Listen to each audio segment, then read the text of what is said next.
देवते संत निमित्त त्या प्रतिमा मी तो संगत सेवावे असो ठावे सकळा निराकारी ओस दिशा येथे इच्छा पुरतसे मी तो संगत सेवावे असो ठावे सकळा तुका मने रोकडे केले सेविता येणे पोटधाय मी तो संगत सेवावे असो ठावे सकळा देवते संत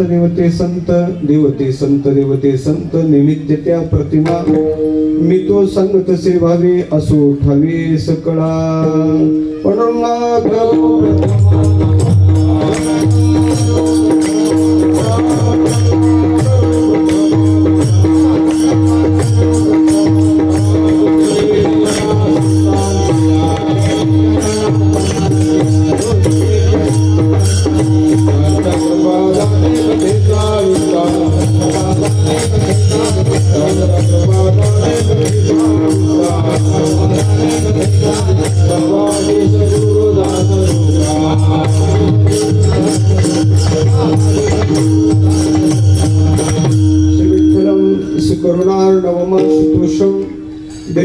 पोषणं मग संति संतोषं श्री रुक्मिणी मतिमुषं पुरुषं परंतं वंदे दुरंत चरितं हृदय संचरन्तं ज्ञानेशो भगवान विष्णु निवृत्तिर भगवान हरः सोपानो भगवान ब्रह्मा मुक्ताख्या ब्रह्मचित्कला कथं यातुसि वैकुंठं मानवं देहमत्यजं तुकाराम महासाधु कृपया ज्ञापयस्व माम् संपाद्य ज्ञानंच विधाय भक्तिं विलोकितो येन समाधिराजः वैराग्यवन्तं सुविचारयुक्तं नमामि जोगं शिरसा गुरुं तं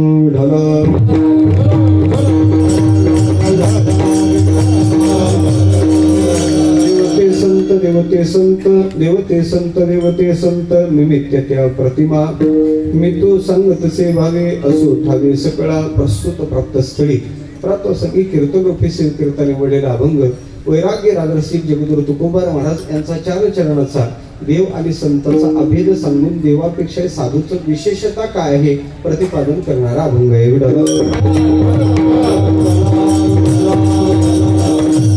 आरंभ महिन्यापूर्वी परिहार द्यायचा तो असा दरवर्षीप्रमाणे याही वर्षी मोठ्या आनंदात केडगाव या नगरीत माऊली प्रतिष्ठान वारकरी सेवा संघ केडगाव द्वारा आयोजित असणारा हा अखंड हरिनाम सप्ताह परमश्रद्धेय परमपूजनीय गुरुवर्य पंढरीनाथ बाबा यांच्या आशीर्वादाने आमचे परमश्रद्धेय यावर्षी ज्यांच्या बाबतीत खंत म्हणावी लागेल. काळ क्रूर आहे हे आपण नेहमी ऐकत असतो. देवा, क्रूर असणारा काळ किती जरी बलाढ्य असला तरी जे माणसाच्या स्थूल तनूला, संतांच्या स्थूल तनूला हात कदाचित लावेल, पण ज्यांच्या कीर्ती तनूला हात लावण्याचं सामर्थ्य ज्यांचं नाही, जे आपल्यातून काहीच दिवसापूर्वी भगवत स्वरूपाच्या ठिकाणी विलीन झालेले वारकरी संप्रदायाची मुलख मैदानी तोफ आणि खऱ्या अर्थानं पाहायचं झालं तर सिंह गर्जना म्हणायला काही हरकत नाही असे परमश्रद्धेय मी ज्यांना नेहमी भावकी म्हणायचो असे आमचे सुभाष महाराज सूर्यवंशी यांच्या प्रेरणेनं, आशीर्वादाने आणि निष्काम कर्मयोगी असणारे गुरुवर्य बाळकृष्ण बाबा यांच्या आशीर्वादाने चालू असणारा भक्ती उत्सव वास्तव्यात या वर्षी थोडं अंतःकरणात संमिश्र अशा स्वरूपाची भावना आहे. अशा संमिश्र भावनेत सुद्धा चालू असणारा भक्ती उत्सव आहे. उपस्थित असणारे हरिभक्तीपरायण आदरणीय गायनाचार्य ज्ञानेश्वरी कंठभूषण असणारे आमचे मच्छिंद्र महाराज, आदरणीय स्वर भास्कर आमचे आदरणीय भरत महाराज, आदरणीय स्वर भास्कर अंगद महाराज, आदरणीय स्वर भास्कर अनिरुद्ध महाराज, अवधूत महाराज, गोड मृदंगाची साथ करणारे आदरणीय आपल्याच गावचे सूरज महाराज, अवधेश महाराज, बाजीराव महाराज, माऊली महाराज, निलेश महाराज, नंदकिशोर महाराज, रवी महाराज, एका ते काय गुण अपार आहे. पुढे बसलेली सर्वच संत मांदियाळी सर्वांच्या विषयी अंतःकरणात आदरभाव प्रगट करतो. आपल्या मर्यादित वेळेत चिंतन करायचंय. अभंग 4 चरणाचा आहे. खऱ्या अर्थानं पूजनीय महाराज आपल्यातून जाऊन 1 वर्षाचा काळ जवळजवळ लोटलेला आहे. मृत्यूचं स्वरूप भागवत असं सांगते देवा. कशाला म्हणतात मृत्यू? मृत्यू त्याला म्हणतात, मृत्यूचं स्वरूप भागवताच्या 11 स्कंदात आलं. मृत्यूर अत्यंत विस्मृती. मृत्यू जीवाला विस्मृतीच्या पडद्याआड टाकतो. आलं का लक्षात? विस्मृतीच्या पडद्याआड आपल्याला असं वाटते आपले कितीतरी पूर्वज विस्मृतीच्या पडद्याआड गेलेत. पार झालं तर आपल्याला आपल्या बापाचं नाव सांगायला जमेल, आपल्या आजोबाचं सांगायला जमेल, त्याच्या पुढं आपल्या पंजोबाचंही सांगायचं जमेल, त्याच्याही पलीकडे गेलं तर आपल्या खापर पंजोबाचंही सांगायचं जमेल, त्याच्या पलीकडे गेलं तर मला वाटते आणखीन 1-2 पिढ्या चिपड पंजोबाचंही सांगायचं जमेल. पण त्याच्या पलीकडे आपल्याला आपले पूर्वज कोण याचे नाव सांगायला जमत नाही. का नव्हते आपल्याला ते पूर्वज? होते, पण मृत्यूने त्यांचा ग्रास केला आणि काळ्याच्या पडद्याआड त्यांना टाकलं.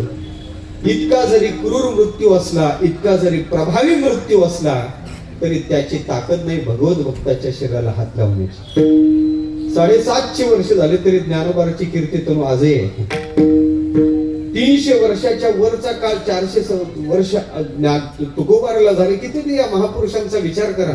म्हणून खऱ्या अर्थानं पाहायचं झालं तर मृत्यू तर या लोकांचं नावच मृत्यू लोक आहे. पण मृत्यू त्या महापुरुषाकडे येत नाही का ज्यांनी आपली कीर्ती तनु अबाधित ठेवली. धवल कीर्ती ज्या महापुरुषाची कीर्ती तनुला तो मृत्यू हात लावू शकत नाही. मला वाटते आमचे सुभाष महाराज त्याच पैकी आहेत. आहेच देवा. मरण हा शाश्वत सिद्धांत आहे. मी नेहमी सांगत असतो मृत्यू ही प्रकृती आहे. मृत्यू नको म्हणणं ही विकृती आहे आणि मृत्यू सुधारणं ही मात्र संस्कृती आहे. मरण आहेच, आलं का लक्षात? प्रकृतीनुसार मृत्यू येणारच आहे.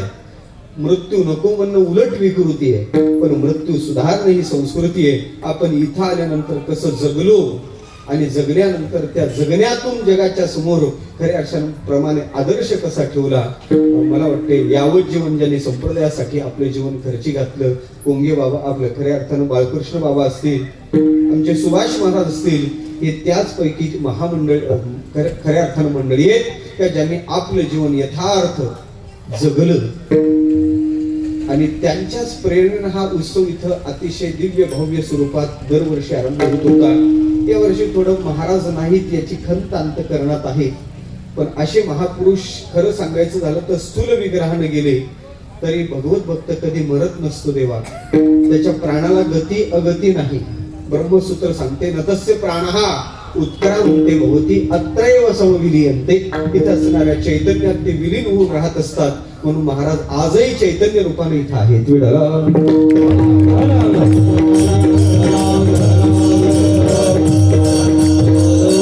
अशा महापुरुषांच्या प्रेरणा चालू असणारा भक्ती उत्सव 4था दिवस आहे, वर्ष 21वावं. आणि खऱ्या अर्थानं पाहायचं झालं तर जगतात सध्या कोरोनाची लाट जरी असली तरी संत करुणानिधी आहेत. त्यांची करुणा आपल्याला प्राप्त झाली तर कोरोनाची भीती फार बाळगण्याचं कारण नाही. करुणा फार महत्वाची आहे. देवाची करुणा साधूची करुणा आपल्या जीवनात जर प्राप्त झाली ना काहीच नाही, भीतीच नाही. आलं का लक्षात? आणि एक सांगतो देवा, न घाबरणं हे सगळ्यात मोठं औषध आहे.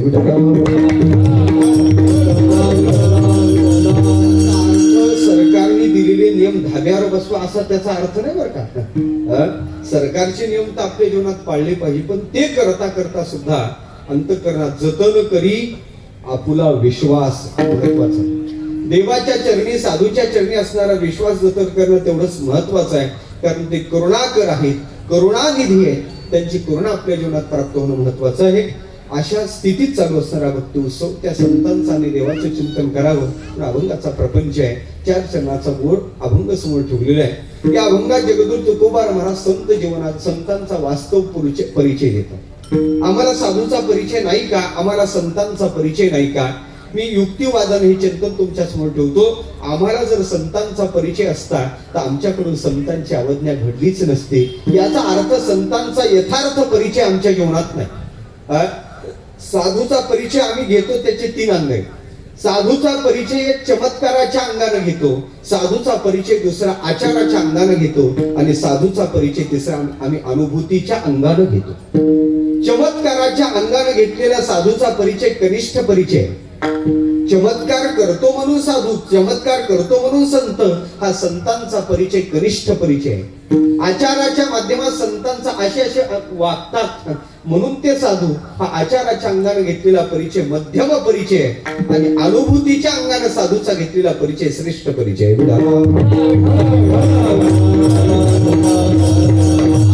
साधूचा परिचय यथार्थ भावाचा अनुभूतीचा पाहिजे. आम्हाला साधूचा परिचय यथार्थ पाहिजे तर स्वरूपाचा परिचय पाहिजे. पण साधूचा स्वरूपाचा परिचय महाराज देतात. बहुतेक तो परिचय आम्हाला नाही. तो परिचय आम्हाला नाही यात विशेषता नाही. परमार्थ प्रांतात ज्यांचा अधिकार मोठा आहे त्यांना सुद्धा साधू कळेल, संत कळतील असं नाही सांगायचं. परमार्थ प्रांतात योगी मोठा आहे बरं का, योगी मोठा आहे, पण अशा योग्याला सुद्धा साधूचा परिचय नाही होत, संताचा परिचय होत नाही. मी प्रसंग सांगून जाईल तुमच्या समोर. 1400 वर्ष शरीर जतन करणाऱ्या चांगदेव महाराजाला ज्ञानोबा कळले का? आणि कळलेच असते तर आपल्या लव्या जमिनीशी ज्ञानोबाकडे आलाच नसता.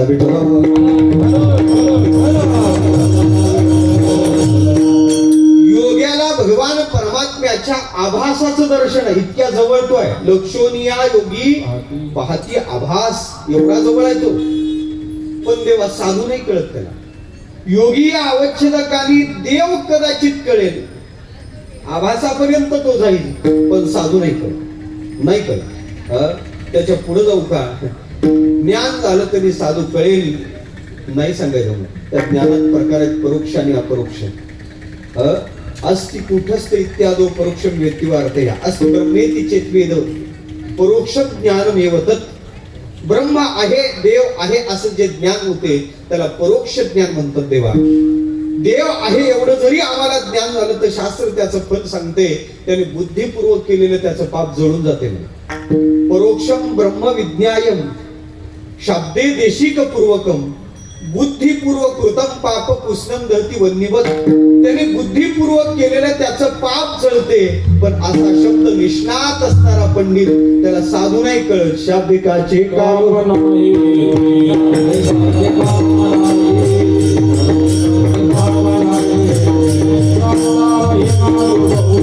संतांचं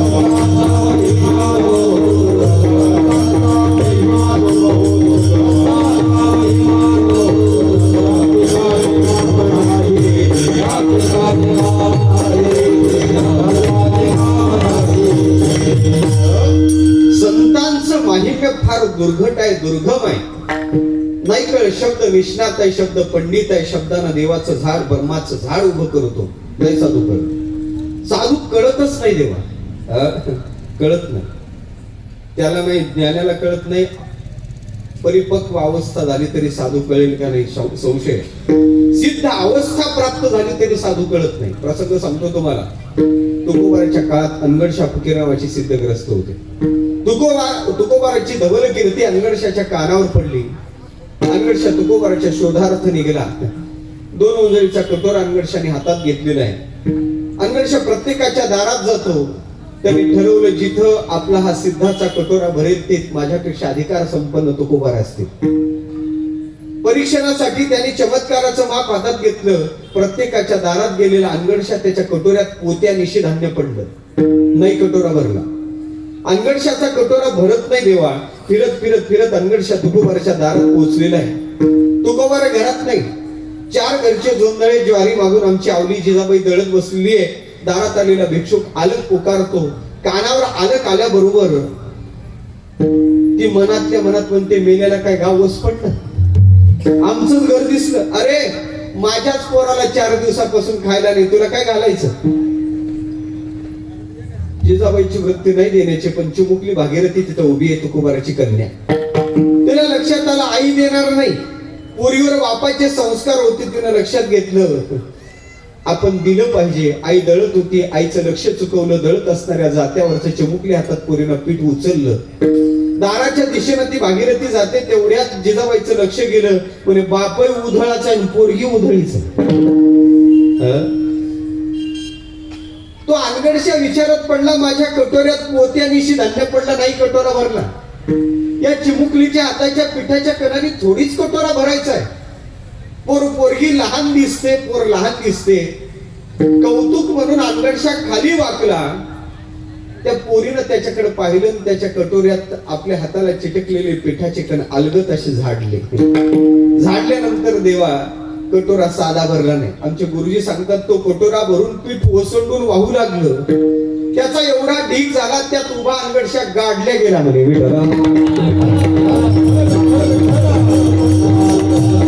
अनगडशा उड्या मारू लागला, वा तुकोबार आहे, वा तुकोबार आहे, वा तुकोबार आहे. त्याला आश्चर्याचा धक्का बसला. मला फक्त कटोरा भरायचा होता, एवढं पीठ ओसंडून वाहते, काय सामर्थ्य असलं पाहिजे, वा तुकोबार आहे. ती चिमुकली म्हणे, कोणाला म्हणतो रे तुकोबार आहे? मी तुकोबार नाही, मी तुकोबाराची कन्या आहे. बाबा भल्या पहाटे भामगिरीवर गेले. मग त्यांनी कैमुती कन्याने विचार केला, पुरीत एवढं सामर्थ्य आहे तर बापात किती असलं पाहिजे. सिद्ध अवस्थेला प्राप्त झालेला अनगडशा आहे, पण नाही तुकोबार कळत. साधू कळणं इतकं सोपं नाही देवा. साधू कोणत्या जातीचा असेल, साधू कोणत्या धर्माचा असेल, नाही सांगायला जमत. मिले कोई ऐसा संत फकीर, पहुंचा दे भवदरिया के तीर.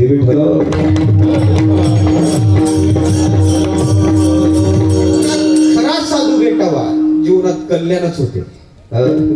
साधू भेटला तरी त्याचा परिचय होणं फार महत्वाचं नाही. होत ना, का नाही होत ना, त्याचं कारण आहे.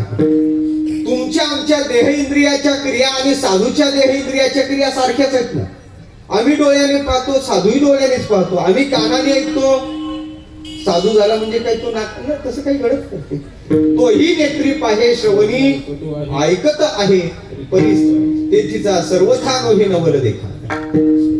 देह इंद्रियाच्या क्रिया तुमच्या आमच्या त्याच्या सारख्याच. साधू झाला म्हणजे खायला तुम्ही आम्ही अन्न खातो तसं तोही अन्न खातो. झोप आली म्हणजे तोही झोपतो. चालायचं झाल्यानंतर तोही सुद्धा कशात चालतो? पायानंच चालतो. ज्ञानोबाच्या ओया पाहणं, सगळ्या 5व्या अध्यायातल्या ओया पाहण्यासारख्या. मला सांगायचं काय, या सगळ्या जरी क्रिया सारख्या असल्या म्हणूनच साधू कळत नाही. प्रसंग सांगेल. एक संन्याशी बुवा महात्मा, फक्कड महात्मा, 5-6 बॅग थंडीचे दिवस प्रवासाला निघले. नगर स्टेशनवरून बसले.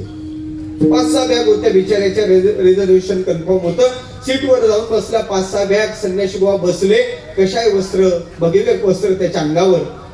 शेजारी दुसऱ्याचं रिझर्वेशन होतं, ग्रस्त होता, कुटुंब होतं. कुटुंबासह तो त्यात प्रविष्ट झाला आणि प्रविष्ट झाल्यानंतर साधूजवळचं एवढं सामान पाहिलं. त्याच्याजवळ 5-6 बॅग होत्या. त्याने विचारलं, का हो साधू बुवा, तुम्ही संन्यासी दिसता, संत दिसता, एवढं सामान घेऊन प्रवास करता? एवढं सामान एकटे? पहा, माझं कुटुंब आहे, माझ्याजवळ 5-6 बॅग असणं साहजिक आहे.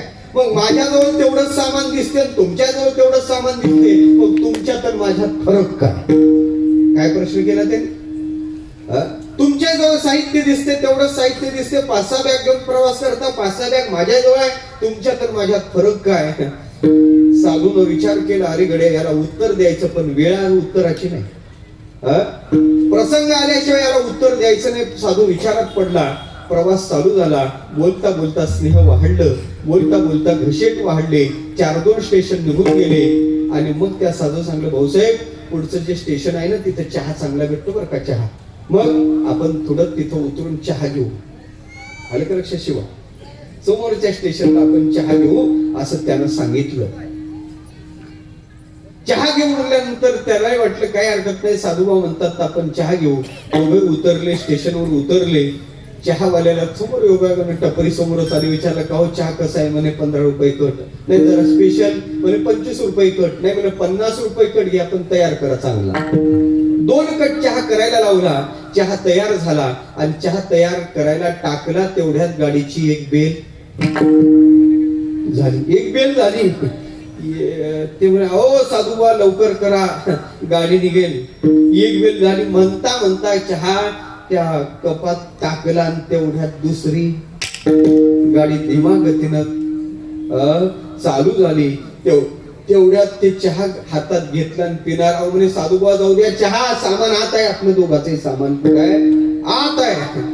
साधूने सांगितलं, 50 रुपये कट दिला, चहा प्या, चहा प्या. ते म्हणे, साधूबा चहा गेला. कशात?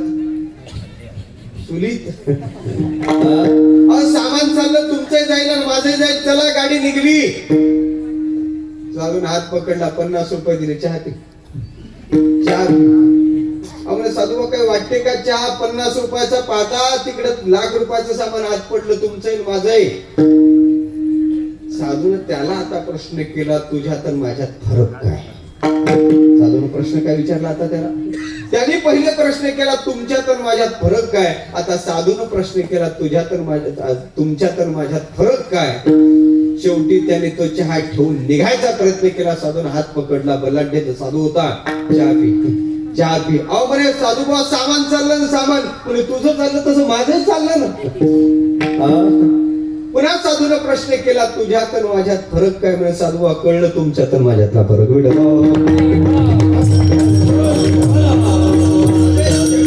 दिसला, सगळ्या क्रिया करतोय दिसला, तरी तो अलिप्त आहे. तुका म्हणनो हे दिसतो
मी तुम्हाला दिसतो तसा नाही ना.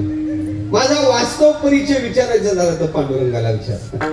दळी कांडी लोक ऐसे परिमी नसे ते ठाई. मी तुम्हाला दिसतो तसा नाही. तुमच्यासारखा लोकांसारखा जरी व्यवहार दिसला, सूर्याची या परी लोकी क्रीडा करी तुका लोकी क्रीडा करी तुका लोकी क्रीडा करी या रे तुका लोकी क्रीडा करी तुका लोकी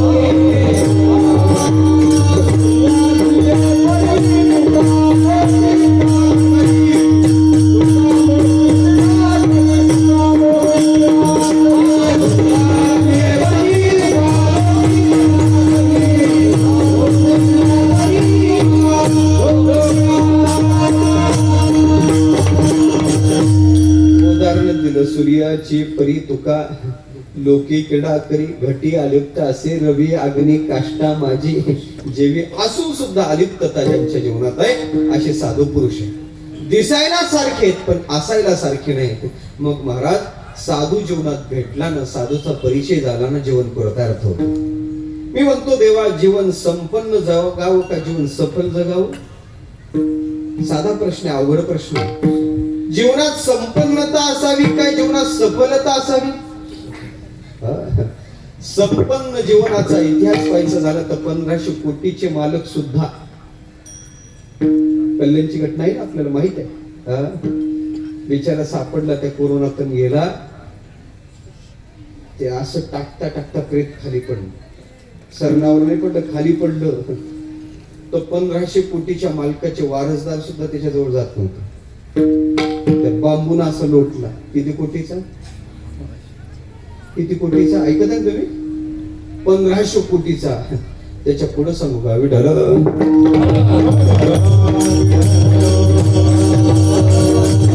नाही कोट्यावधी घर, काशान तांब्याची शुद्ध कांचनाची 7 कोटी घर आहे.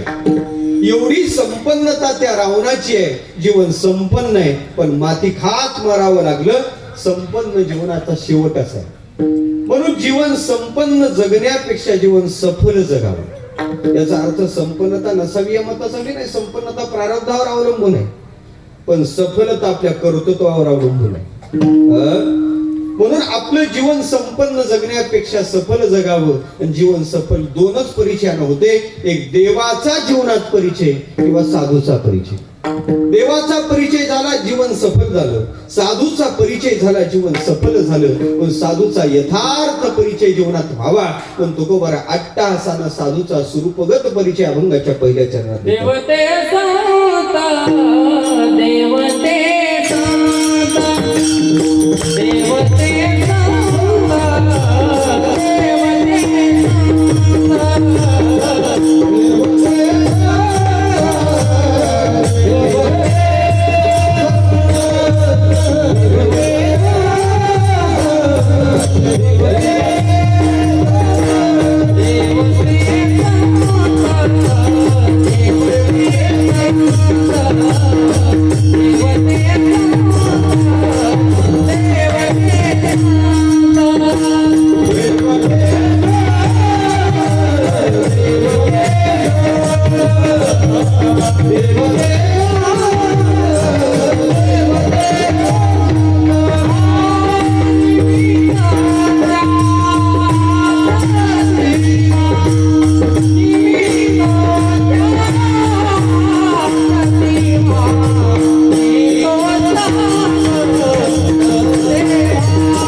वास्तव परिचय महाराज देतात. देवते संत देवते संत. काही जण म्हणतात महाराज तुकोबाराला इथं देवाचाही परिचय द्विरुक्तीनं हा विचार मांडला ना. काय म्हणतात देवाचाही परिचय द्यायचा आणि साधूचाही परिचय द्यायचा नाही. का नाही त्याचं कारण आहे. संदिग्धता जर आली तर पूर्ववंशशास्त्र सांगते वाक्यशेष पहा. संदिग्ध तू वाक्यशेष असं सूत्र आहे. संदिग्धता पूर्ववचनात प्राप्त झाली तर उत्तर वचन पाहत चला म्हणजे त्यांची तुमची संदिग्धता निवृत्त होते. ते अभंगाचं तिसरं चौथं चरण पाहता तुकोबाराला तर देवाचा परिचय नाही द्यायचा, तिथं साधूचाच परिचय द्यायचा. काही ना असाही विचार म्हटला का एक पद असं घ्या देवते संत म्हणजे देव संत आहे असं म्हणा, आणि एक पदाने संत देव आहे असं म्हणा. असं मानलं तर बिघडत काही नाही. कारण संताला देव नाही मानलं तरी अनर्थ आहे, आणि देवाला संत नाही मानलं तरी अनर्थ आहे. काय संताला देव नाही मानलं तर संत जड होतील, परप्रकाशी ठरतील, आणि देवाला संत नाही मानलं तर देव असंच होऊन बसेल. अलग लक्षात. देवावरचा असत्व काढून टाकायचं झालं तर देवाला संत म्हणावं लागते, आणि संताला देव का ते परप्रकाशी जर जड होतील ना ते, म्हणून परप्रकाशित्व काढून टाकायचं झालं तर संताला देव मानावं लागते. हा जरी सिद्धांत असला तरी तुकोबारांनी द्विरुक्ती हा दोष पत्करून हा सिद्धांत का मांडला. भावार्थानंतर वेळ भेटला तर त्याचं चिंतन करू. तूर्त अभंगाचा सरळ भाव सांगेल. तुकोबारांचा देव आणि संत एक आहेत बाबा. देव संतात फरक नाही म्हणे महाराज. मूर्त्या वेगळ्या दिसतात त्याची वाट काय.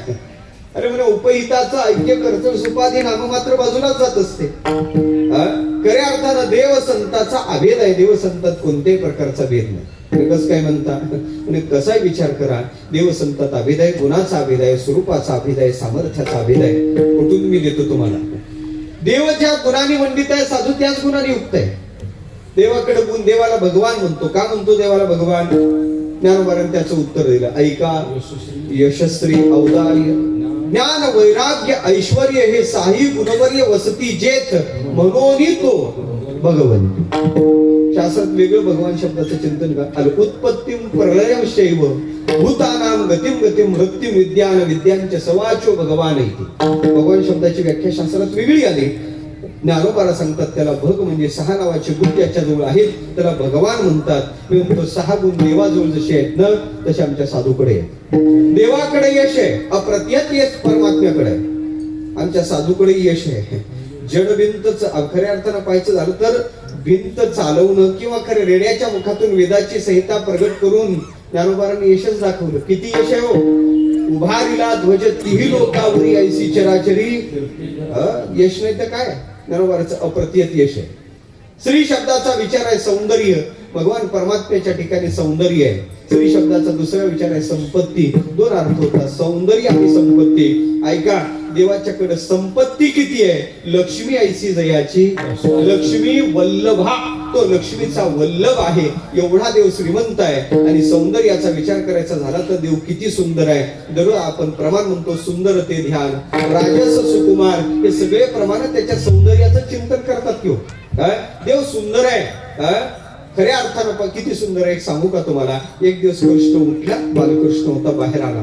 बाहेर आल्यानंतर राधेच्या जवळ आला. आळस देत होता. राधेनं पाहिलं. लहान कृष्ण बाळ होता ना.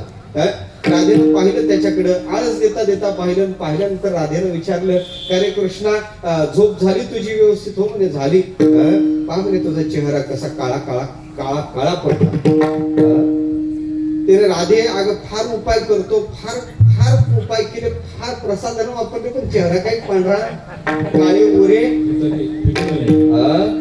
दुतल्या फिटो नेणे. खऱ्या अर्थानं पाहायचं झालं तर नाही फार उपाय केले तू. नाही त्या कंपनीचे वेगवेगळ्या क्रीम लावल्या पावडर लावले नाही पांढरा. राधेनं सांगितलं कृष्ण तुला गोर करायचं व्हायचं का गोर. काय उपाय तुझ्याकडे. म्हणजे माझ्याकडे मलम आहे. काय मलम आहे. काय नाही. राधा शेण टाकत होती. पातळ शेण होतं. ऐका. पातळ शेण होतं. कृष्णाला जवळ बोलावलं. म्हणे हे औषध आहे. औषध पाहे. त्याचा चेहरा घेतला आणि त्या पाठीत असा दाबला. शेणाच्या पाठीत दाबला. कोणाचा चेहरा. कृष्णाचा चेहरा असा दाबला. त्याच्या चेहऱ्याला काय लागलं. गोमय मंडित भाल कपोलम. त्याचा चेहरा गोमय मंडित झाला म्हणजे त्याच्या चेहऱ्याला शेण लागलं देवा. शेणानं त्याचा चेहरा भरला. देव किती सुंदर आहे तुम्हाला काय सांगू. शेणाने जरी चेहरा भरला तरी चेतस चिन्मय स्वरूपम भासम. तो चेतस वाटत होता, चिन्मय वाटत होता आणि स्वरूपच जणू काय प्रगट झालं का काय असं वाटत होतं. ऐका, ज्याच्या चेहऱ्याला शेण लागलं तरी त्याचं सौंदर्य तिरोहित होत नाही आणि आम्ही फिरून लावली तरी आमचं उठत. माहित आहे ना. बरोबर वाक्य बरोबर आहे की नाही. मला तेच काढायचं होतं. आलं का लक्षात. काही लावा, आमचं सौंदर्य प्राकृतिक सौंदर्य आहे. देवाचं प्राकृतिक सौंदर्य आहे. म्हणून देवा इतका सुंदर कुणीच नाही या जगातात. किती सुंदर परमात्मा आहे. परमात्मा इतका सुंदर कुणीच नाही देवा.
तेज आहे हो.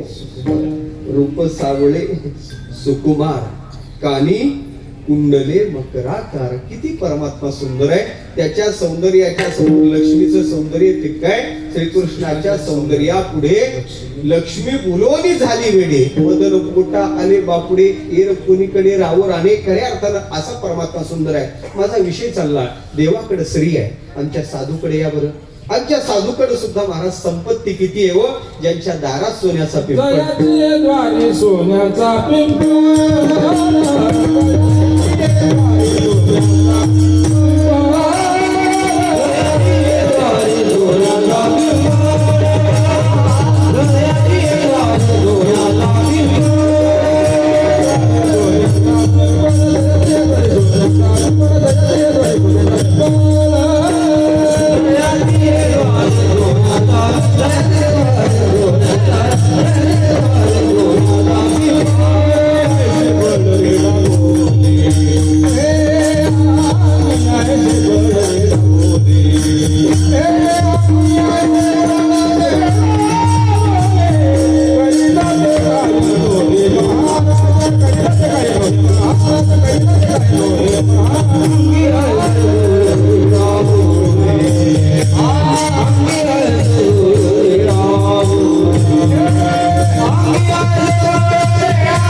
दाशी आहे. आमच्या ज्ञानोबाराच्या घरात प्रत्यक्ष लक्ष्मी सुवर्ण पिंपळाच्या रूपानं विराजमान आहे. काय श्री नाही देव ज्ञानोबाराकडं संताकडे श्री आहे देवा.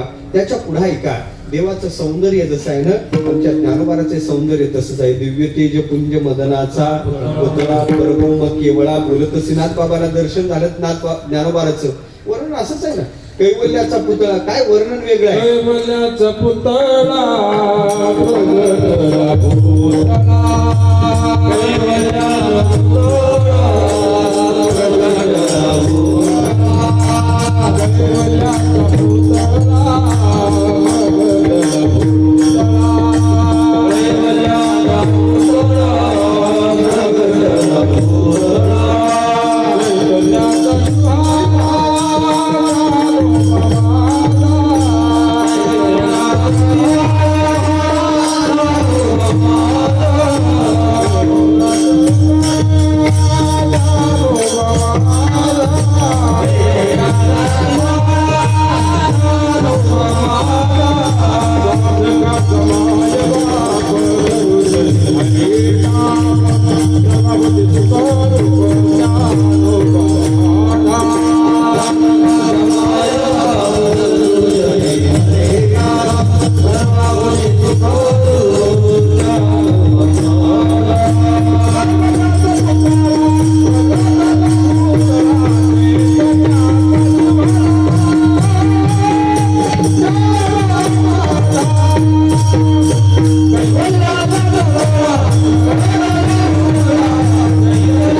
सौंदर्य काय. केवलतेला फुटलेले हातपाय, केवळ अवस्थेला फुटलेले हातपाय. कैवल्याचा मला सांगायचं काय. देवही सुंदर आहे, संतही सुंदर आहेत. यशस्त्री औदार्य, किती औदार्य. घेतलं तेव्हा देतो असा देव उदार आहे. ज्ञानोबाराने आमच्याकडून काय घेतलं ज्ञानेश्वरी द्यायला. तुकोबाराने आमच्याकडून काय घेतलं. गाथा दिला तुम्ही आम्हाला तत्वज्ञानाचा. काय घेतलं. याचा अर्थ उदारता. संत उदार उदार उदारता आहे. यशस्वी औदार्य. ज्ञानाचा विचार करायचा झाला तर देव ज्ञान स्वरूप आहे. आणि संतांचा विचार करा, स्वतः देव वर्णन करतो. ऐकेगा ज्ञान चक्रवर्ती. देव म्हणती रुक्मिणी म्या एकच योगी देखील नाही, जो ज्ञान संजीवनी जाणत त्रैलोक्यास. एवढं ज्ञान ज्ञानोबार आहे. नाही नाही नाही, ज्ञानाला ज्ञानोबार आहे. कडक नाही, आधाराधी भाव नाही. ज्ञानाला फुटलेले हातपाय म्हणजेच ज्ञानोबार आहे. चालते ज्ञानाचे, हे चालते ज्ञानाचे बिंब, तयाचे अवयव हे सुखाचे गोंभ. हीर मानुषपण हे भांब लौकिक भागू. खऱ्या अर्थानं पाहायचं झालं तर ज्ञानाला फुटलेले काय आहे. त्या ज्ञानेश्वर शब्दाचा अर्थ काय करायचा. नेमका ज्ञानेश्वर शब्दाचा अर्थ काय. ज्ञानोबारालाच विचारलं का. ज्ञानोबारा महाराज ज्ञानेश्वर महाराजांना विचारलं ज्ञानेश्वर शब्दाचा अर्थ काय. ज्ञानाला विचारलं ज्ञानेश्वर शब्दाचा अर्थ काय. आणि संतांना विचारलं ज्ञानेश्वर शब्दाचा अर्थ काय. तिघांनी वेगवेगळा केला. ऐका. ज्ञानेश्वर पदे प्राप्ते बहुर जगो स्वयं ज्ञानम तत्पुरुषम मृते साधवा कर्मधारय. प्रत्येकाने समास वेगळा केला आणि त्याची फोड केली. ज्ञानोबाराला विचारलं काय ज्ञानेश्वर शब्दाचा अर्थ. पण ज्ञानच आहे ईश्वर असे जे ते ज्ञानेश्वर. पहिली समासानं सोडवणूक केली. ज्ञानोबाराने अर्थ केला ज्ञानच आहे ईश्वर असे जे ते ज्ञानेश्वर. ज्ञानाला विचारलं, प्रत्यक्ष ज्ञानाला विचारलं ज्ञानेश्वर शब्दाचा अर्थ काय. ज्ञानम तत्पुरुषम मृते. ज्ञानाला षष्टी तत्पुरुष समास केला आणि त्याची सोडवणूक केली.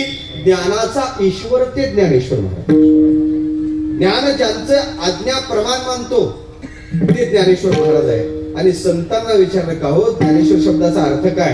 संतांनी केलेला अर्थ मला तुरंत चिंतनाला घ्यायचा आहे. संतांनी सांगितलं काय ज्ञानेश्वर शब्दाचा अर्थ. साधवा कर्मधारय. साधू लोकांनी कर्मधारय समास केला आणि त्याची ओढ केली. काय सांगितलं त्यांनी.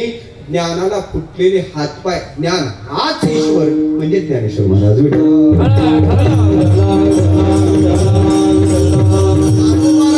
ज्ञान आहे असं नाही म्हणायचं. ज्ञानानच घेतलेला अवतार मूर्तिमंत आविष्कार म्हणजे ज्ञानोबार आहेत. ज्ञान आहे. माझा विषय एवढा चालला. देव आणि संत सारखे कसे. ज्ञान स्वरूपता देवाची आहे, ज्ञान स्वरूपता साधूची आहे. फरक कुठंच नाही. देवा यशस्वी औदार्य ज्ञान वैराग्य. किती वैराग्य आहे. एकदा तिथून गेला पुन्हा वापस फिरला नाही. एकदा गोकुळातून पुन्हा नाही ना गेला. वैराग्य. 22व्या वर्षी समाधीला बसतात. वैराग्य नाही तर काय. वैराग्य आहे. यशस्वी औदार्य ज्ञान वैराग्य ऐश्वर्य ईश्वरी प्रभाव त्याचाच आहे. प्रभू शब्दाचं 9व्या अध्यायातलं चिंतन पहा, हे ईश्वरी प्रभाव सांगितलेला आहे त्याने. ज्ञानोबाराचा ईश्वरी प्रभाव किती मोठा आहे ऐका ना. जडभिंत कधीच चालत नसते, आणि चालली असती तर लोकांना या गावचे घर त्या गावात नेले असते. आलं का लक्षात? पण जडभिंतीला सुद्धा चालवतात हा ज्ञानोबाराचा ईश्वरी प्रभाव. म्हणजे ऐश्वर्य योग नाही तर काय. मला सांगायचं काय, या सगळ्या दृष्टीने देव जसा आहे तसे साधू आहेत. देव आणि सत्तात कोणताच फरक नाही. गुणाचा विचार करा अभेद आहे, स्वरूपाचा विचार करा अभेद आहे, सामर्थ्याचा विचार करा अभेद आहे, गौणी वृत्तीचा विचार करा अभेद आहे. कशाला म्हणतात गौणी वृत्ती? सोपं उदाहरण देतो. एखादा व्यक्ती असतो, लोक त्याला म्हणतात आमच्या गावातला वाघ आहे, वाघ. आणि मला वाटते खरंच तो वाघच असतो. लग्नाच्या आधी वाघच असतो, लग्न झाल्यावरही वाघच असतो. पण लग्नाच्या आधी मोकळा वाघ असतो, नंतर देवी याच्या पाठीवर असते, असा वाघ असतो. आलं का लक्षात? वाघच असतो. त्यात काय, एखाद्याला वाघ म्हणलं का त्याचे हातपाय तसं त्याचं शरीर वाघासारखं नाही. मग त्याला वाघ का म्हणतात? गुणाचं सादृश्य आहे, वाघासारखे गुण त्याच्या ठिकाणी दिसतात, पण त्याला एखाद्याला वाघ म्हणतात. सोपं उदाहरण सांगू का? कोरोनात लग्न झालं. हे लग्न फार सोपे होते कोरोनात. सकाळी धामधूम, दुपारी सामसूम. आलं का लक्षात? 50च्या वर परमिशनच नव्हती ना. ते वरमाई रुसत नव्हती, वरबापाही येत नव्हता. आलं का लक्षात? बरं, ते नवरीच्या बापाला फार महत्वाचं होतं. ते कमी खर्चातही लग्न होऊ शकते याचा आदर्शच कोरोनानं दिला, दुसरं काय दिलं? आलं का लक्षात? परत ते लग्नात ते लग्न झालं. तिची मैत्रीण दिवाळ सणाला आली, का गं म्हणे तुझं लग्न झालं, भेट झाली नाही, मी लग्नाला येऊ शकले नाही. कोण कोण असते तुझ्या सासरी? तिने सांगितलं, बाई मला सासू आहेत, सासरे आहेत. कसे आहेत ग? म्हणे खूप चांगले आहेत, महादेव पार्वती सारखे सासू सासरे. काय वर्णन केलं? महादेव पार्वती सारखे सासू सासरे. तिला विचारलं, का ग तुझे पती कसे आहेत? पती लाजली. पतीच्या विषयी प्रश्न केल्यावर म्हणे अशा अशा, हिरोचं नाव घेतलं, म्हणे अशा अशी दिसायला. अगं दिसायला नाही, त्यांचा स्वभाव कसा आहे? स्वभाव ते म्हणे, बाई माझं भाग्य इतकं चांगलं आहे, इतके चांगले पती भेटले, तुला काय सांगू, महादेवाच्या पुढचेच आहेत.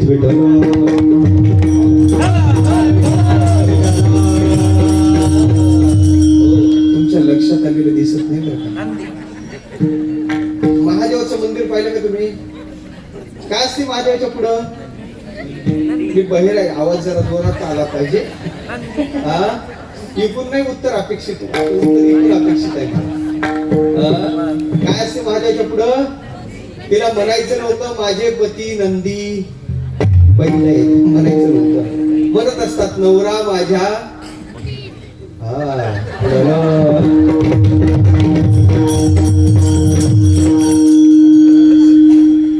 तू उत्तर नको देऊ, पुढं मोठीत बसू नको, लक्षात घे.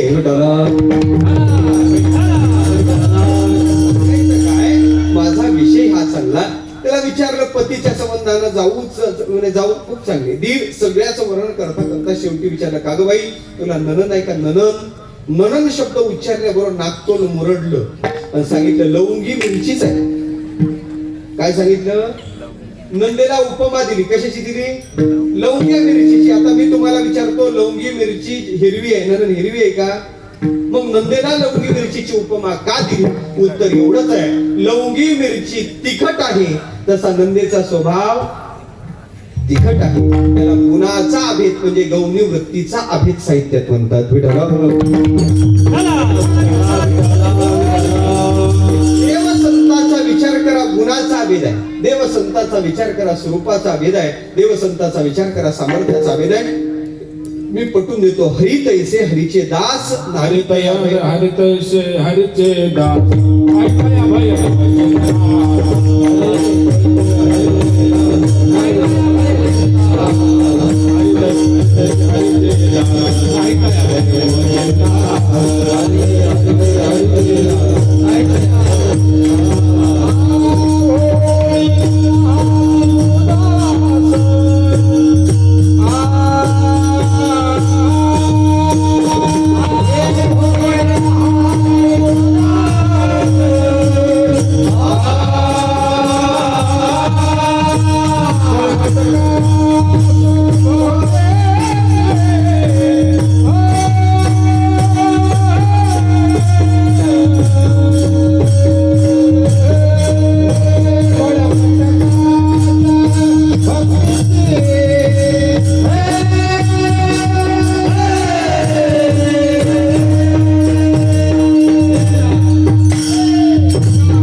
हरितेशी हरिषितास आता ते बाकी विस्तार करत नाही तया भय मोह चिंता आस होनी राहती उदास बळकट कास भक्तीची. मला सांगायचं काय, देव जसा आहे तसे साधू पुरुष आहे. माझा विषय एवढाच चालला, देव आणि संत सारखे कसे. ऐका, देव अवतारी आहे, आम्हासाठी अवतार. देव अवतारी आहे, साधूचा विचार घ्या, साधू सुद्धा अवतारीच आहेत बरं का. म्हणून काय, देव जसा अवतारी तसा अवतार तुम्हा धराया कारण. दोघे अवतारी आहे. ऐका, देवाचा अवतार कोणासाठी, देव अतिशय चांगला आहे त्याच्यासाठी तरी येतो, किंवा अतिशय वाईट आहे अशा दुर्जनाचा फडशा पडायला तरी देव येतो. देव दोघांसाठी येतो. देवा संतांचा अवतार कोणासाठी, त्याचा उत्तर एकच आहे, संतांचा अवतार तुमच्या आमच्यासाठी. म्हणजे काय, म्हणजे मनाव तेवढा चांगला नाही, मनाव तेवढा वाईट नाही अशा मधल्यासाठी संतांचा अवतार. देव चांगल्यासाठी तरी येतो, नाही तर वाईटासाठी तरी येतो. संतांचा अवतार तुमच्या आमच्यासाठी, म्हणजे चांगलाही नाही वाईटही नाही अशा मधल्यांसाठी. काय म्हणतील महाराज, तुम्ही चांगलंही म्हणाय तयार नाही, वाईटही म्हणाय तयार नाही.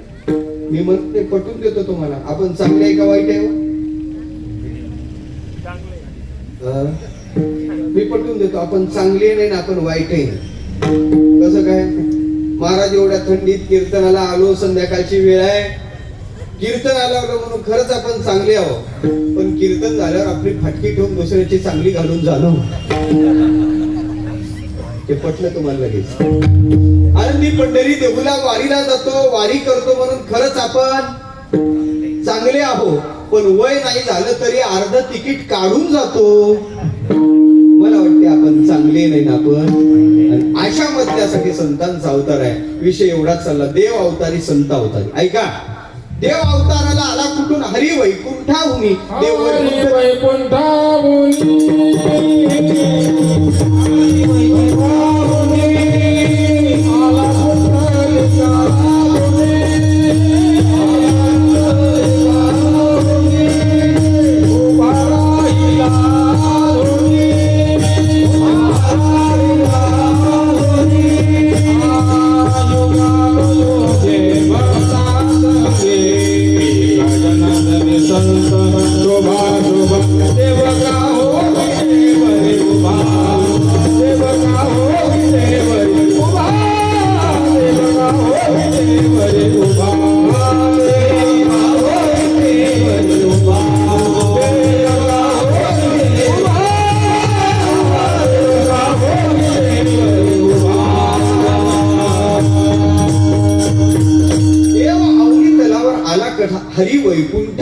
आला कुंडलिका लागोनी.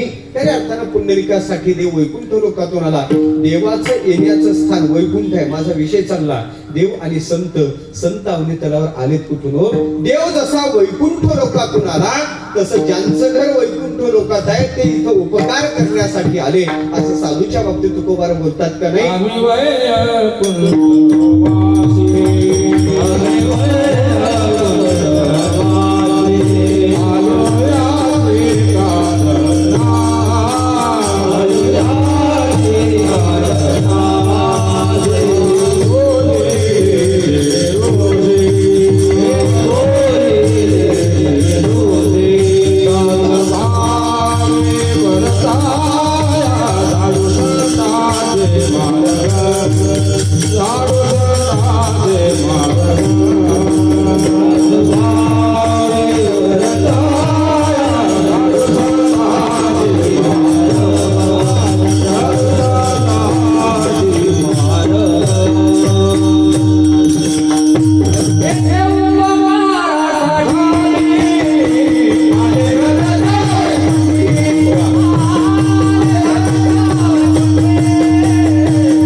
येथे उपकारासाठी ज्या घर वैकुंठी आले काय, या दोन्हीचा विचार करायचा झाला तर देव वैकुंठ लोकातून आला, साधू वैकुंठ लोकातून आले. माझा विषय एवढा चालला, देव आणि संत सारखे विषय ऐका. देव आला का? देव धर्मासाठी आला, धर्मरक्षा वया अवतार घेशी. साधू का आले? धर्मरक्षा वया कारणे साधू होताती अवतीर्णे. दोघे धर्मासाठी आले. देव आणि साधू सारखे देवा. ऐका, देवानी एखाद्या मुक्यावर कृपा केली तर मुका बोलतो म्हणे. मुकम करोती, आपल्याला श्लोक पाठ आहे. एखाद्या मुक्यावर देवाची कृपा झाल्यानंतर मुका बोलतो. मी तुम्हाला विचारतो, साधूने एखाद्या मुक्यावर कृपा केली तर मुका बोलायचा नाही का? साधूच्याही कृपेनं मुका बोलतो नाही. साधूच्या कृपेनं मुका साधं बोलत नाही, मुका शास्त्र बोलतो.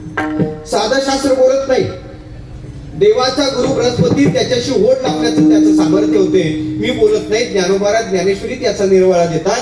ज्ञानोबारा सांगतात, आपुलिया स्नेहाची वागेश्वर जरी मुख याते अंगीकारी, तो वाचस्पतीशी करी प्रबंध होणार. ऐका, देवाच्या कृपेनं मुका साधा बोलेल, साधूच्या कृपानं शास्त्र निष्णात मुका बोलतो नाही. देवाच्या कृपेनं मुकाच बोलेल, साधूने कृपा केल्यानंतर होता कृपा तुमची. पशु बोले वेद, पशु सुद्धा वेदाची संहिता बोलू शकते. हे साधूची कृपा आहे. विषय एवढा चालला, देव आणि संत. चला, देवाने कृपा केली तर पांगळा चालतो म्हणे. पंगुम लंघ येते. देवाच्या कृपेनं पांगळा चालतो. साधूने कृपा केल्यावर पांगळा चालायचा नाही का? साधूच्याही कृपेनं पांगळा चालतो. ऐका, मी तुमच्या समोर इतिहास ठेवतो. सप्तशृंगी पर्वत नाशिक जिल्ह्यात आहे. तिथं चौरंगीनाथाचे हातपाय तोडून टाकण्यात आलेला आहे. चौरंगीनाथाचे हातपाय कलम केले, धड खाली पडलेला आहे आणि तिथं मत्स्येंद्रनाथ पोहोचले. मत्स्येंद्रनाथाची दृष्टी चौरंगीनाथाच्या शरीराकडे पडली. पडल्यानंतर झालं काय हो? झालं काय? ज्ञानोबारा ज्ञानेश्वरी त्याचा निर्वाळा देतात. ज्ञानोबारा सांगतात, तो मत्स्येंद्र सप्तशृंगी भग्न अवयवा चौरंगी भेटला की सर्वांगी संपूर्ण झाला. याचा अर्थ असा आहे, देवानी कृपा केल्यावर पांगळा जसा चालू शकतो ना, तसं साधूनी कृपा केल्यावर सुद्धा पांगळा चालू शकतो. सामर्थ्य सारखं आहे. म्हणून देवाच्या कृपेचं चिंतन करतेवेळेस, देवाच्या सामर्थ्याचं चिंतन करतेवेळेस तुकोबार म्हणतात, करशील तरी नव्हे काही. आणि साधूच्या सामर्थ्याचं चिंतन करतेवेळेस तुकोबाराचे शब्द असेच आहेत, करील तो काय. शब्द कुठं? करशील तरी नव्हे काही आणि करील तो काय नव्हे. महाराज, सामर्थ्य सारखं आहे देवा, फरकच नाही. पटून देतो तुम्हाला. कृष्ण अवतार झाला, हातात दुधाची चरबी घेतली, धार काढायला हा बाबा बाहेर आला. राधेला पाहिलं भुलला. गायीच्या खाली बसण्याच्या ऐवजी बैलाच्या खाली बसला. राधेला पाहुनी भुलले हरिण बैल धोती. देवानी बैलाच्या कासेतून धार काढली. हे देवाचं चरित्र आहे. आपला विषय चालला देवानी संत. चला, संतांच्या जीवनात आमचे तुकोबारा फाल्गुन वद्य द्वितीयेला वैकुंठाला गेले. एक कुलती एक भागीरथी नावाची कन्या शोक विवळ झाली. पोरीने इंद्राणीच्या डोहात उडी टाकली. वैकुंठ लोकातून देव आले. देवाने त्या भागीरथीला बाहेर काढलं. तुकोबारला खाली पाठवलं. तुकोबारा खाली आले. भागीरथीला कुरवाळलं. पोरीनं डोळे उघडले, पाहिलं. म्हणे, बाबा तुम्ही? अहो बाबा, लोक सांगत नव्हते तुम्ही वैकुंठाला गेले. आणि बाबा, खरं सांगू का, वैकुंठाला गेलेले आतापर्यंत कोणीच आले नाही. तुम्ही कसं काय आले? तुकोबारा म्हणे, पुरी ते वैकुंठाला जातच नसतात. म्हणे, मग बाबा त्यांच्या दाव्याच्या पत्रिकेवर तर असंच मजकूर असतो, कळवण्यात अत्यंत दुःख होते की आमचे अमुक अमुक कुठे गेले. तुकोबारा म्हणे, त्या वैकुंठाच्या अलीकडे पुरी स्वर्ग आहे, तिथं जायला 100 यज्ञाचं तिकीट खिशात पाहिजे. त्याच्या पलीकडे वैकुंठ आहे. हा पीत तिथपर्यंत पोहोचायचा कसा? असं 31st ची पार्टी केली, धडकलं घसकलं. कुठे गेलं असं?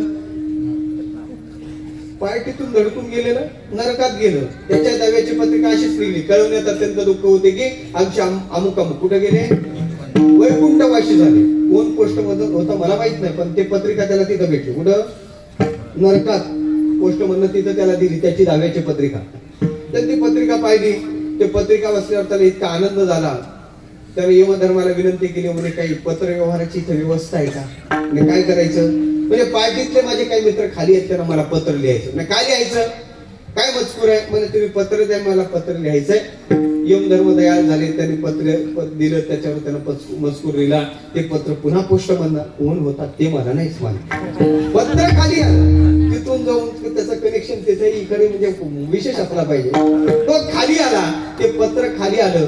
त्या पत्रातला मजकूर असा होता, मित्र हो, दोस्त हो, जन्मभर आम्ही जगाला धोका दिला. तो पत्रात म्हणतो, जन्मभर आम्ही जगाला धोका दिला, मेल्यावर सुद्धा जाऊन नरकाला, पत्ता मात्र वैकुंठाचाच दिला. विठ्ठल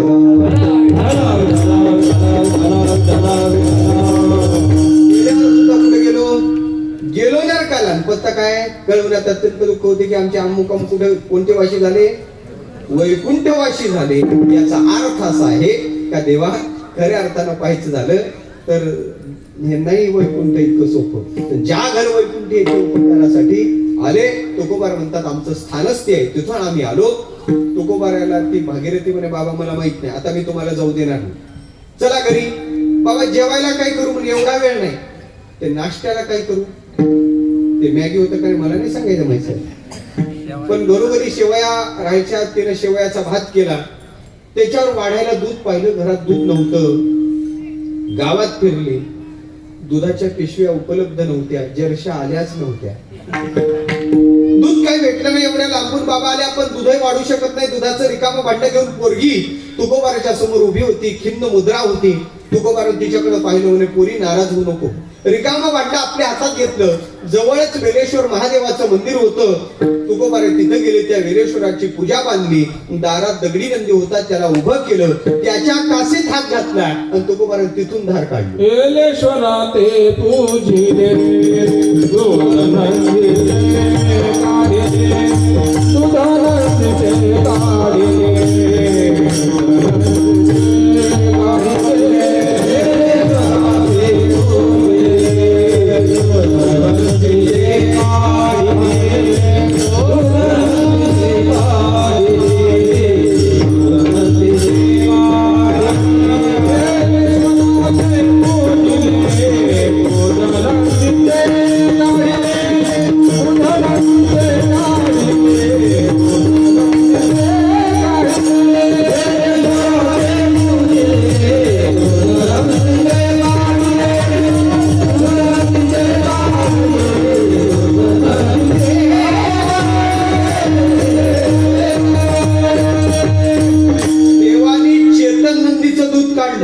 आणि आमच्या संतांनी दगडी नंदीचं दूध काढलं. कोणाचं सामर्थ्य अधिक हो? माझा विषय एवढाच आहे, काय देव आणि संत सारखे कसे. मी वेगळ्या अंगाने तुम्हाला ते चिंतन पुढे करत आहे. ऐका, कृष्ण अवतार झाला तर ते कृष्ण चोरी करायला जायचा. बालकृष्ण चोरी केल्यानंतर यशोदेच्या दारात गवणी यायच्या. अगं यशोदे काल आला परवा आला, त्यानं ते हे खाल्लं, मंथनी फोडल्या, त्याच्या चोरीचं कारण यशोदेला सांगायच्या. आणि त्या बालकृष्णाकडे पाहून त्या गवळणी त्या कृष्णाला म्हणायच्या, कृष्णा आमच्या घरी चोरीला येईल. ऐकत आहे तुम्ही? चोरीचं कारण यशोदेला सांगायच्या आणि चोराला चोरीचं निमंत्रण द्यायच्या. असं घडते का व्यवहारात? चोरी केल्यावर त्याचा रिपोर्ट नोंदवतो का पुन्हा घेऊन जायला, आमच्या घरातलं राहिलेलं घेऊन जायला पुन्हा ये म्हणतो त्याला?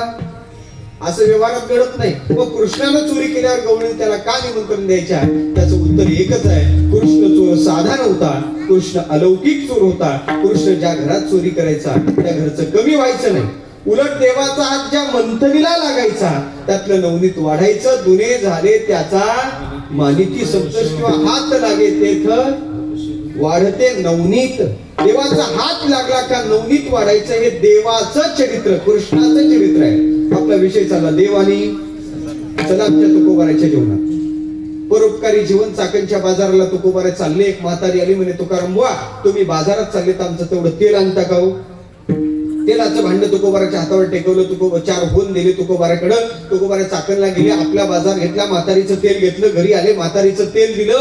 तिचं नियोजन होतं 4 होनाचं तेल 8 दिवस म्हणजे पुढच्या बाजारापर्यंत पुरते. 8 दिवस झाले पण म्हातारीचं तेल संपलं. 15 दिवस झाले तेलाची शीग खाली आली. महिना झाला तरी तेल संपायचं नाव घेत. तुम्ही म्हणाल गोवा म्हातारीनं तेल खाल्लं नसेल. म्हातारीच्या लक्षात आलं तेल संपत नाही. तिनं जे तळणाचा सपाटा लावला का नाही म्हणता, तुम्हाला सांगितलं असं पण घड्या समोर जात आहे. रिकामं तुमच्या तोंडाला पाणी, माझ्या तोंडाला पाणी, मला बरं वाटत नाही सोडणं. म्हणून एक सांगतो, म्हातारी 50 किलोची होती महाराज, 8 दिवसात क्विंटलची झाली ते महिन्यात. ऐका, देवाचा हात लागला तर नवनीत दुनावते आणि तुकोबाराचा हात लागला तर तेल दुनावते. स्निग्धता धर्म दोन्ही ठिकाणी सारखा आहे. सांगा ना वेगळीकता कुठे? म्हणून देव आणि संत सारखे. एक शेवटचा दृष्टांत देतो पुढे चालतो. राम अवतार, पंचवटी, प्रतिकूल स्थिती. रावणाने स्वारी केली, सीतेला घेऊन गेला, अशोक वाटिकेत सीतेला ठेवलं. सीतेला वश करण्याचे नाही ते प्रयत्न रावण करतो, पण सीता वश होत नाही. खिन्न मुद्रेत रावण बसला. मंदोदरीने विचारलं, स्वामी तुम्ही खिन्न का? म्हणे काय करू मंदोदरी? अगं पहिल्यांदा सीतेला मिळवायला गेलो, धनुष्य उरावर पडला, अपमानित होऊन आलो. सीता आता माझ्या ताब्यात आहे, उपयोग काय? म्हणे झालं काय? सीता मला वश होत नाही. मंदोदरीने सांगितलं, नाराज होऊ नका, तुमच्याकडे एक युक्ती आहे, तुमच्याकडे एक विद्या आहे, तिला मायावी विद्या म्हणतात. त्या विद्येनं तुम्हाला कोणाचंही रूप घ्यायला जमते. तुम्ही एक करा, रामाचं मायावी रूप घ्या. तुम्ही जर रामाचं मायावी रूप घेतलं तर तुम्हाला कदाचित सीता वश होईल. ते मंदोदरीने उपाय सुचवला. रावण म्हणू लागला, अगं मंदोदरी मी तो उपाय करून पाहिला, मी रामाचं सोंग घेऊन पाहिलं. मग अगं रामाचं सोंग घेतलं रे घेतलं का अंतःकरणात सीतेची इच्छाच राहत नाही. ऐकत आहे ना? काय आदर्शता आहे देवा. रामाचं सोंग घेतलं तरी अंतःकरणात सीतेची इच्छा नाही. काय आदर्शता आहे जीवनात. ज्याच्या सोंगात विकार नाही, जीवनात लांब राहिला. जहा राम वहा काम नाही. रामाचं सोंग घेतलं का सीतेची इच्छा नाही. हे रामाचं म्हणजे देवाचं चरित्र आहे. विषय चालला देव आणि संत. चला आमच्या तुकोबाराच्या जीवनावर 1936 ते 40च्या दरम्यान एक पिक्चर रिलीज झाला. त्या पिक्चरचं नाव आहे संत तुकाराम. त्या संत तुकाराम पिक्चर मध्ये तुकोबाराची भूमिका स्वीकारणारे सद्ग्रस्त आहेत कल्याणचे विष्णुपंत पागनीस. त्या विष्णुपंत पागनीसाने त्या पिक्चर मध्ये तुकोबाराची भूमिका स्वीकारण्यासाठी डायरेक्टरशी काही पैशाचं बोलणं केलं. एवढी रक्कम मला लागेल तेव्हा हे मुख्य पात्र मी स्वीकारायला तयार आहे. डायरेक्टर कबूल झाला. विष्णुपंतांनी ती भूमिका वटवण्यासाठी तुकोबाराच्या समग्र गाथ्याचा अभ्यास केला, चरित्राचा धांडोळा घेतला. समरस्येतून घडलेला अभ्यास, त्यातून तो पिक्चर रिलीज झाला. तो इतका गाजला, इतका गाजला. अलीकडे एक पिक्चर गाजला, त्याच्याही पेक्षा तो गाजला. अलीकडे गाजलेला पिक्चर विकाराने युक्त आहे आणि तो विचाराने युक्त आहे. ऐका, विकाराचा पगडा दीर्घकाळ राहत नाही, पण विचाराचा बसलेला एकदाचा पगडा पुन्हा निघत नाही. इतका गाजला, डायरेक्टरला 4 पट 5 पट नफा भेटला. भरपूर त्या कंपनीची कीर्ती वाढली. आश्चर्य असं सांगेल, विष्णुपंत पागनीसाने एकदा अंगावर तुकोबाराचा गणवेश परिधान केला. या नटाने उभ्या आयुष्यात दुसरा गणवेश परिधान केला नाही. काय आदर्शता आहे. नाही दुसरे कपडे घातले नाही, फक्त वाटेनं चालले ना. लोक म्हणायचे तुकाराम महाराज आले, तुकाराम महाराज आले, तुकाराम महाराज आले. परिणाम असा झाला, एक नट खरी कधी तुकाराम महाराज झाला हे कळलंच नाही. तेव्हा तुमच्या आमच्या समोर तुकोबाराचा फोटो आहे, तो तुकोबाराचा नाही, तो विष्णुपंत पागनीसांचा आहे. एका नटाची भूमिका काय तुम्हाला हे सांगायचं आहे. डायरेक्टर राहिलेली रक्कम घेऊन पंतांकडे आलेत. पंत, ते तुमचे राहिलेले पैसे मी आणले, ते पैसे स्वीकारा. पंत, तुमच्यामुळे माझी भरपूर कीर्ती झाली, माझ्या कंपनीची कीर्ती झाली, हे मी तुम्हाला बक्षीस आणलं, हे पैसे तुम्हाला मी देण्यासाठी आणले, हे पैसे तुम्ही स्वीकारा. विष्णुपंतांनी हात जोडून सांगितलं, मला पैसे नको. एक काळ ज्या नटाने पैसे ठरवले, तो नट म्हणतो मला पैसे नको. डायरेक्टरला वाटलं पंतांना अधिक रक्कम पाहिजे का काय, लोक सुटला का काय. पंत किती अधिकचे पाहिजे तेवढे मागा, पण नाराज होऊ नका. पंतांनी सांगितलं मला पैसे नकोच, मला पैसे पाहिजेच नाही. पैसे घेतले नाही हा माझा मुद्दा नाही. मला त्याच्या पुढे सांगायचं, विष्णुपंत पागनीस एवढे विरक्त झाले देवा, त्याच्यानंतर भावी जीवनात ते प्रपंचात पडलेच नाही.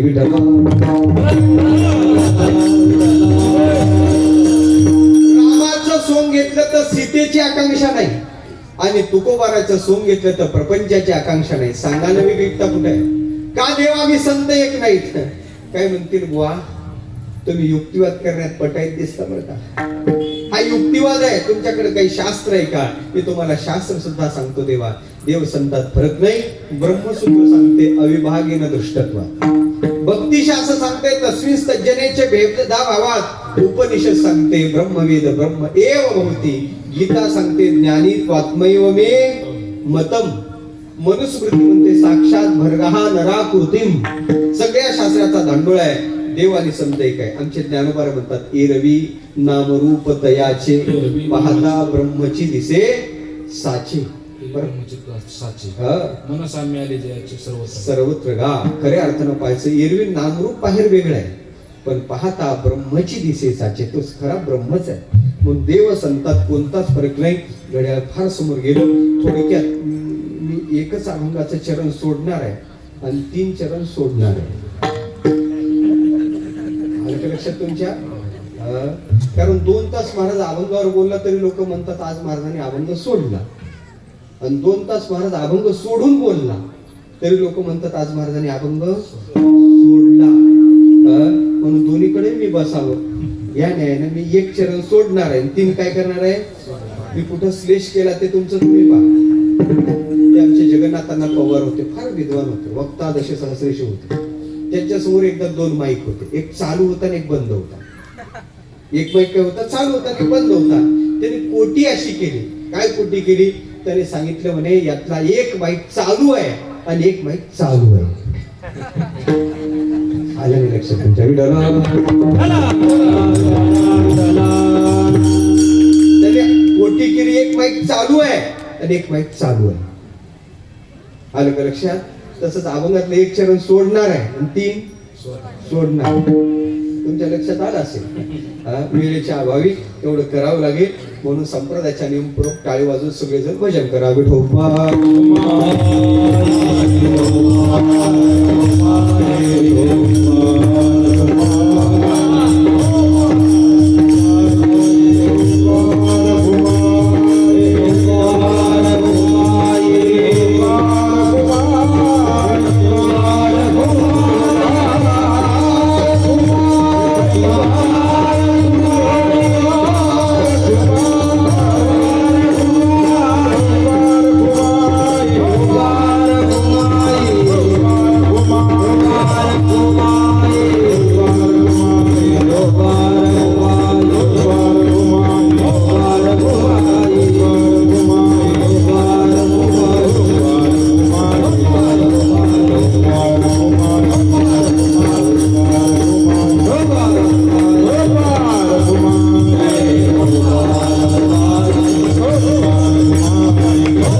देव संतांच्या ठिकाणी अभेद आहे. देवाचा संतांचा परिचय देव म्हणून आपल्या जीवनात झाला पाहिजे, मग त्यांची साधना देव संत दोन्ही एक आहेत. कशा म्हणता तुम्ही? कोणताही परिचय घ्या, स्वरूपाचा विचार करा. देव संतात अभेद आहे. मी पटवून देतो तुम्हाला, ऐका. देव सच्चिदानंद स्वरूप आहे. संत सच्चिदानंद स्वरूप आहे. सदेह सच्चिदानंद का नव्हती, ते दोघे सच्चिदानंद स्वरूप आहे. मग म्हणे सर्वत्र सच्चिदानंदो मीची एक स्वतः सिद्धू, जे अपने नशी भेदून नेणून झाले. सच्चिदानंद रूपता आहे. ऐका, देव व्यापक आहे, संतही व्यापक आहे. अगा जेवढी माझी व्याप्ती तेवढीच तयाची प्रतिती, जे बहुधाकारी वर्तती बहुची होणी. व्यापक आहे. देव जन्माला येत नाही, सृष्टीच्या बोना नरचे सर्व संहार नवेचे आतीनाती दोहीचे पंचत्व. हा सृष्टीकडून त्याची रचना केल्या जात नाही. परमात्मा असा आहे. साधूचा विचार करा, त्यांना तरी कुठे जन्म आहे हो? म्हणून जन्मक्षया अतीत जे धनंजया, जे झाले ज्ञाना इया अनुसरुनी. म्हणून साधू आणि देव आणि संत एक आहे. आता मी तुम्हाला आणखीन एक सिद्धांत सांगतो, थांबतो. देव म्हणतो का मी संत आहे, आणि संत म्हणतात का मी देव आहे, एवढाच विचार मांडायचा आहे. देव आपला परिचय संत म्हणून देतो का? हो देतो. एकच प्रमाण सांगेन. नामदेव महाराजाला देव म्हणतो, देव म्हणे नाम्या पाहे ज्ञानदेव मीच आहे, तो आणि मी नाही तुझा. ज्ञानदेव आत्मा माझा. देव म्हणतो मी संत आहे. संत म्हणतात का मी देव आहे? तुकोबाराला विचारलं, तुकोबारा तुम्ही कोण आहे सांगावं मला. सांगा बरं तुम्ही कोण आहे? तुकोबाराने सांगितलं, काय सांगू? मी वासुदेव. तत्वता मी वासुदेव आहे. म्हणजे वासनात वासुदेवस्ते वासितम भुवनत्रयम सर्वभूत निवासोस्ते वासुदेव नमस्कुते. मी परमात्माच आहे. आलं का लक्षात? असा परिचय दिलेला आहे. म्हणजे देव म्हणतात मी संत. काय झालं? हनुमंतराला रामानं विचारलं, रामप्रभूने विचारलं, हनुमंत तू कोण आहे रे बाबा? त्याने अरे एवढे काम केले, तुझ्या बायकोचा शोध लावून दिला, आता विचारतो तू कोण आहे? जरा निवडणुकीच्या आधी विचारायला पाहिजे होतं. पेट्या रात्रीच्या रात्री पोहोचवले इकडल्या तिकडं, आता विचारतो सच्चा कार्यकर्त्याला तू कोण आहे? नाही हनुमंतराय बोलायला खमंग होते. ते म्हणे, देवा माझा परिचय आता विचारतो, तुम्हाला ओळखलं नाही इतके दिवस तुझे काम केले की रे? कोण आहे? माझा परिचय पाहिजे तुला? तुला देहदृष्टीने परिचय देऊ का जीवदृष्टीने देऊ का आत्मदृष्टीने देऊ? देहदृष्टीने विचारत असेल तर देहदृष्ट्या तू दासोह, मी तुझा दास आहे. जीवदृष्टीने विचारत असेल तर मी तुझा अंश आहे. जीवदृष्ट्या त्वदंश कहा. आणि आत्मदृष्टीने विचारत असशील ना देवा, तर आत्मदृष्ट्या त्वमेवाहम इति मे निश्चलामती. तुझ्यात माझ्यात फरकच नाही, तुझं माझं नाही भेद केला सहज विनोद. याचा अर्थ देव आणि संत दोघे म्हणतात मी देव आहे आणि संत आहे.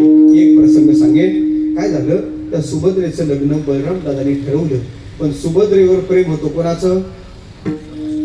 अर्जुनाचं.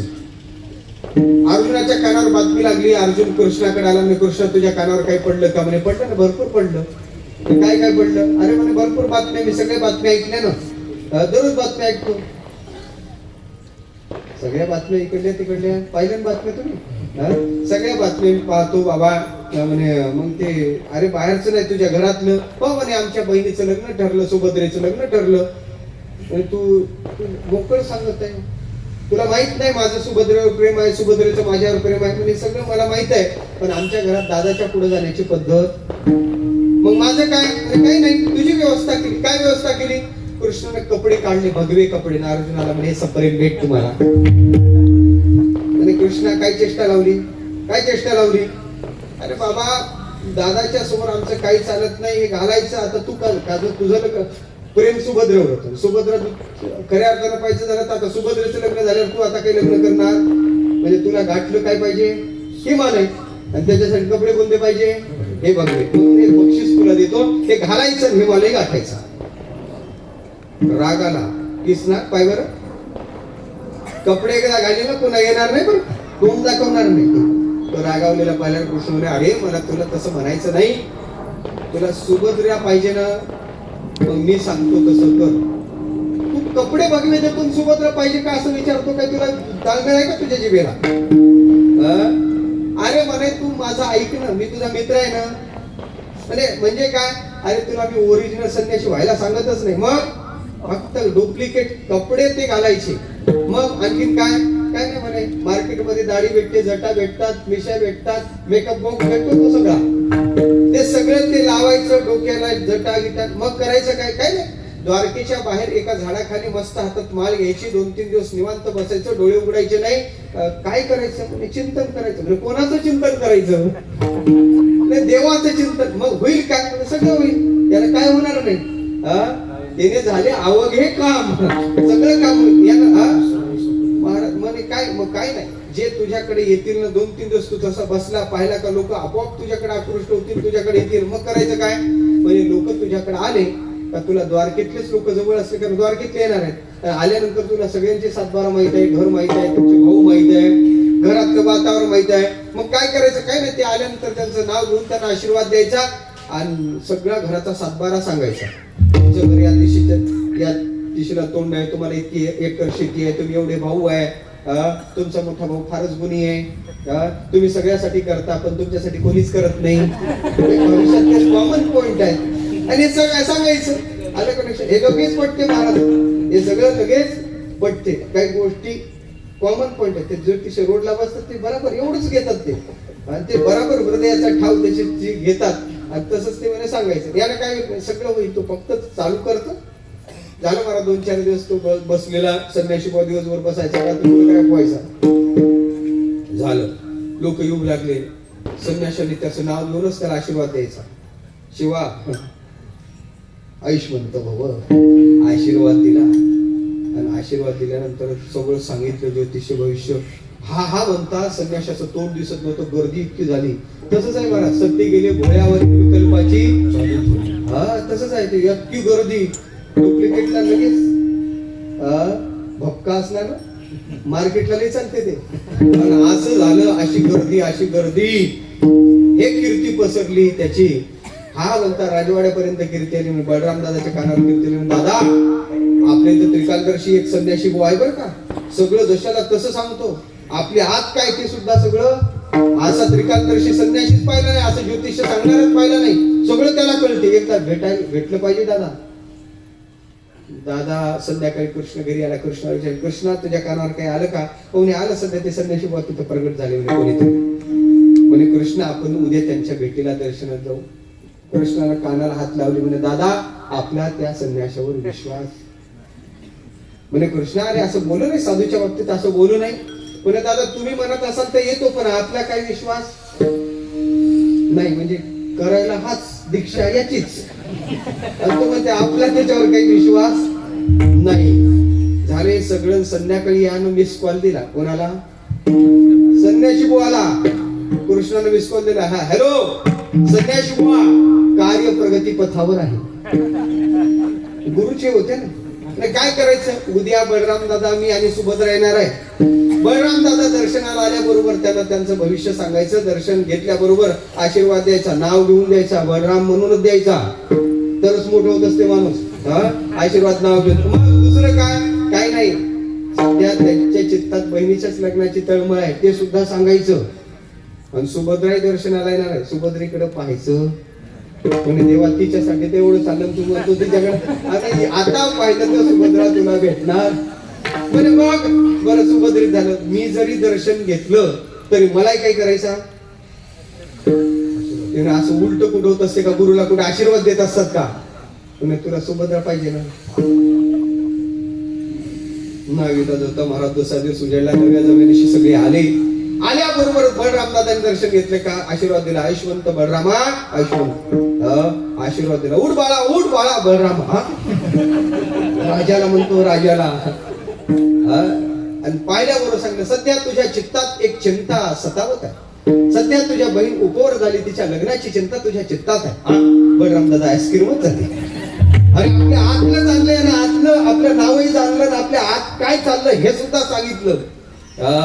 बलराम दादाचा चेहरा पाहिला, पूर्ण बोलवलं. कार्य फार प्रगती पथावर. सुभद्रेनं दर्शन घेतलं, तिला आशीर्वाद दिला. गुरुदेव पुढे आले. कोण? दर्शनाला वाकले. आता संन्याशाचा हात असा चल चल चल कापू लागला. गुरुला कसा आशीर्वाद द्यायचा? चल चल कापता गुरुजीनं पायाला चिमटा घेतला, आशीर्वादच दिला. आशीर्वाद दिल्या बरोबर झाला असं. बलराम दादाने एकच विनंती म्हणजे संन्याशी बुवा उद्या एक करा आमच्या घरी तेवढं जेवायला तेवढं या. अरे वैसे तो हम किसी के घर में जाते नहीं. हिंदी आते पण हेलपाटे खाती है. आम्ही काही जण अयोध्येला गेलो होतो. भरपूर जण होते. 5,000 लोक होते. एवढे लोक पाहिल्यानंतर एका तिथच्या व्यक्तीला विचारलं कहा के आप लोग? आमच्यातले एक विद्यार्थी पुढे गेला, त्यानं उत्तर दिलं म्हणे हम 1-2 आनंदी के, बाकी सब इकडले तिकडले.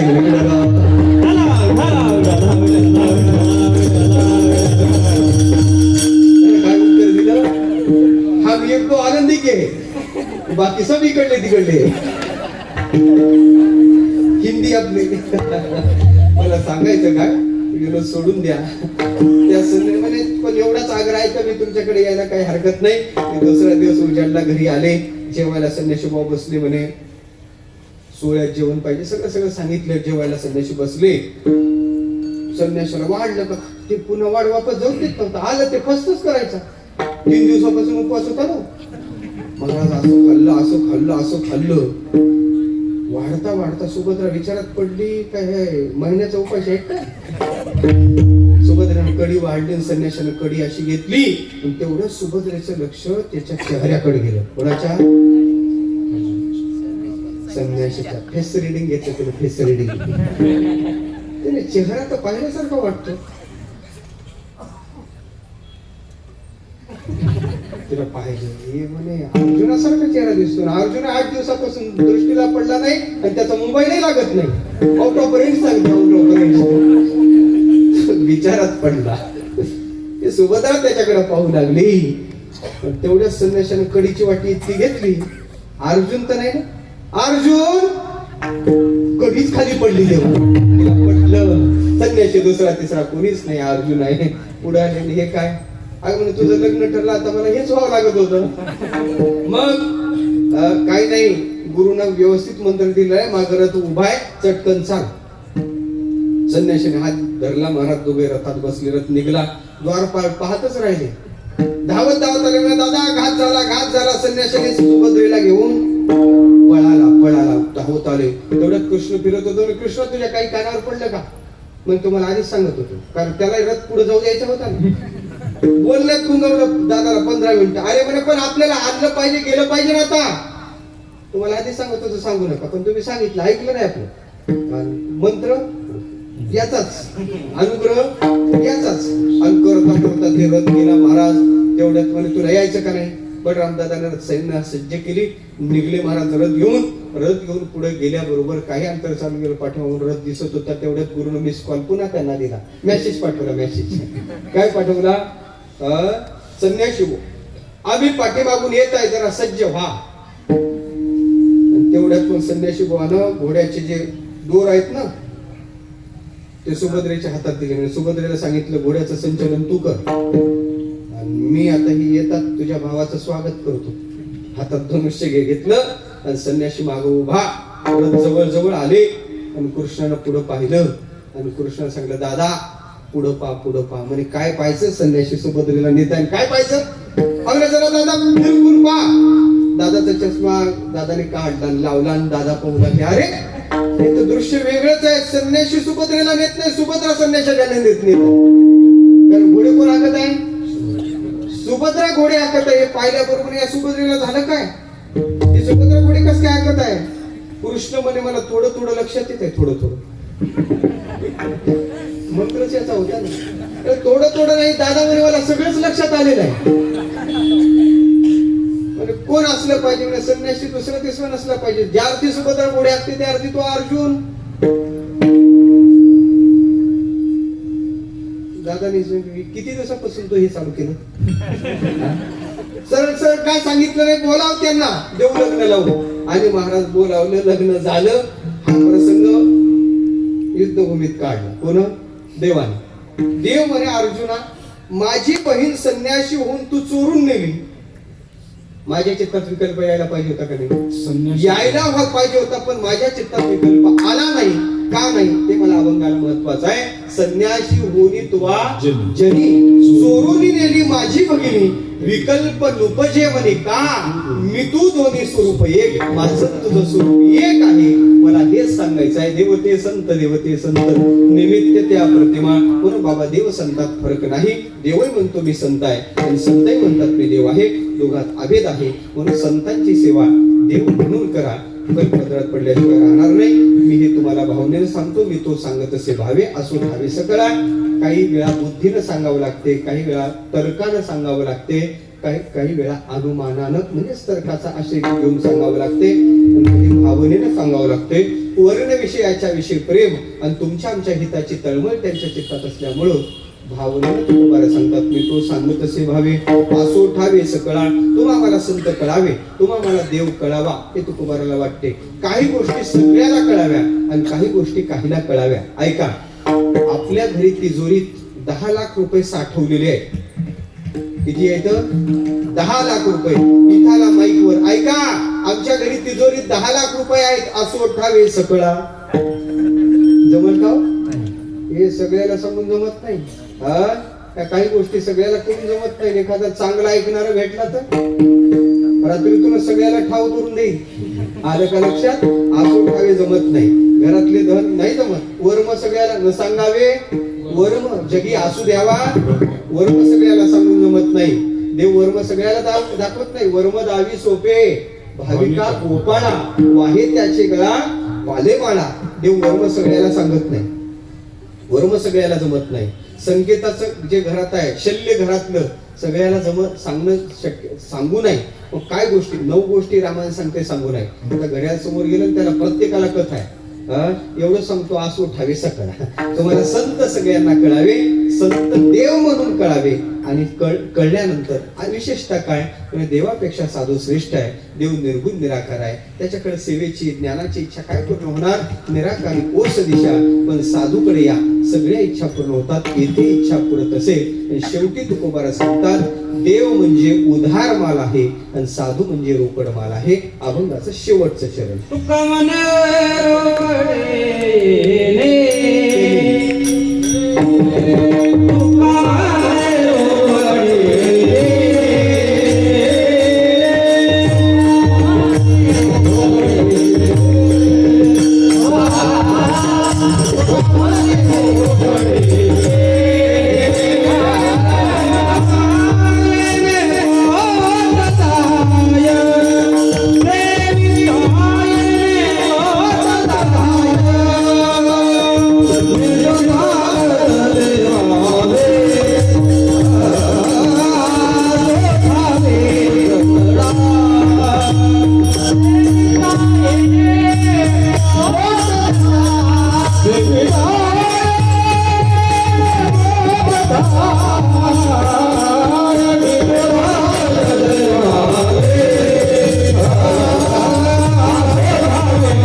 तुम्हाला तृप्ती भेटेल. कोणती? निरंकुश तृप्ती भेटेल. संतांच्या सेवेनं तृप्तीचा ढेकर आपल्याला प्राप्त होईल. विषयाला प्राप्त होणारी तृप्ती तात्पुरती आहे. सांकुशा विषय तृप्ती, रियम तृप्ती निरंकुशा, कृतम कृत्यम प्रापणीयम प्राप्त मित्येव तृप्ती.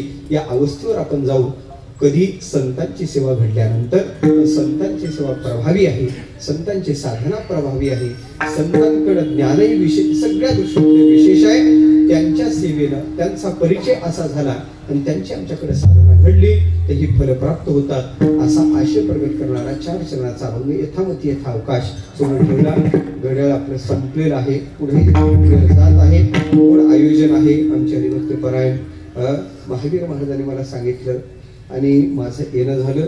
पाश्चात पाहायचं झालं तर महाराजची गेले थोडे खंत चित्तात आहे. काय महाराज, येणारे भरपूर आहेत, जाणारे कितीतरी जीव जन्माला येतात, कितीतरी जातात, पण कार्य करणारे फार कमी असतात. म्हणून अशी पाखरी ती स्मृती ठेवणी, ती स्मृती तनू, कीर्ती तनू या महापुरुषांची राहत असते. आपण कार्यरूपानं आपल्या धवल कीर्तन मी नेहमी सांगत असतो, साधूच्या 3 गोष्टी राहतात. साधूचं ज्ञान शिल्लक राहते, साधूची समाधी शिल्लक राहते आणि साधूची कीर्ती शिल्लक राहते. मला वाटते आमच्या सुभाष महाराजांचे ज्ञान शिल्लक आहे, कीर्ती शिल्लक आहे आणि समाधी शिल्लक आहे. अशा महापुरुषाच्या ठिकाणी ही सेवा समर्पण करतो, पूर्ण श्रद्धांजली समर्पण करतो. वाणीला विराम देतो.